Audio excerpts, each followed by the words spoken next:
আপনার কোনো ব্যক্তির ব্যবসা কিংবা কোনো রকমের সম্পদ দখল করতে হবে, আগে থেকেই পরিকল্পনা করে লোকজন সেখানে গিয়ে যখন একটা ঘটনা ঘটান, এটা কোনোভাবেই তাৎক্ষণিকভাবে ঘটা কোনো ঘটনা হিসেবে ব্যাখ্যা করা যাবে না। আমাদেরকে আজকে অন্তর্বর্তীকালীন সরকারের নানান ব্যর্থতার উদাহরণ আপনাদের সামনে তুলে ধরতে হচ্ছে। এতে লজ্জার আর কি থাকতে পারে? আকাঙ্ক্ষা ছিল, এবং যে আকাঙ্ক্ষা থেকে আমরা বলছি যে বর্তমান অন্তর্বর্তীকালীন সরকার ক্ষমতায় আছেন, তার একটা মূল যুক্তির জায়গা কিংবা আমাদের কাছে যে ব্যাখ্যার জায়গা, সেটা হলো একটা জনমতের কারণে আশা, জনগণের আশাকাঙ্ক্ষার কারণে আসা একটা অন্তর্বর্তীকালীন সরকার। মানুষ পরিবর্তন চেয়েছিল, তাই এই পরিবর্তিত পরিস্থিতিতে দায়িত্ব নিয়েছেন অন্তর্বর্তীকালীন সরকার। ফলে তাদের কাছ থেকে আমাদের যে সমস্ত আচরণ আমরা আশা করেছিলাম, সেটা কোনোভাবেই বিগত সরকারের সময়ের আচরণের বিন্দুমাত্র ছায়া তার মধ্যে থাকবে না। এটা ছিল ন্যূনতম শর্ত।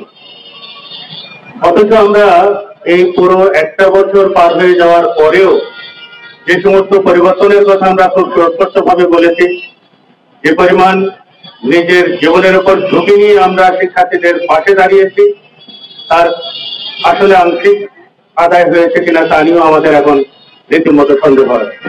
আমাদেরকে আজকে অন্তর্বর্তীকালীন সরকারের নানান ব্যর্থতার উদাহরণ আপনাদের সামনে তুলে ধরতে হচ্ছে। এতে লজ্জার আর কি থাকতে পারে?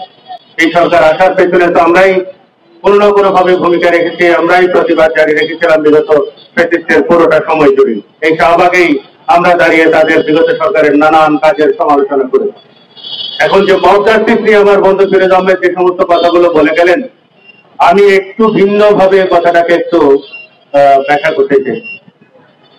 শুরুর দিকে কয়েকটা ঘটনা দঙ্গলবাজি হলেও পরবর্তীতে দেখবেন আপনি প্রত্যেকটাই আসলে organise criminal act, organise crime ছাড়া এগুলো কিছুই না। আপনার কোনো ব্যক্তির ব্যবসা কিংবা কোনো রকমের সম্পদ দখল করতে হবে, আগে থেকেই পরিকল্পনা করে লোকজন সেখানে গিয়ে যখন একটা ঘটনা ঘটান, এটা কোনোভাবেই তাৎক্ষণিকভাবে ঘটা কোনো ঘটনা হিসেবে ব্যাখ্যা করা যাবে না।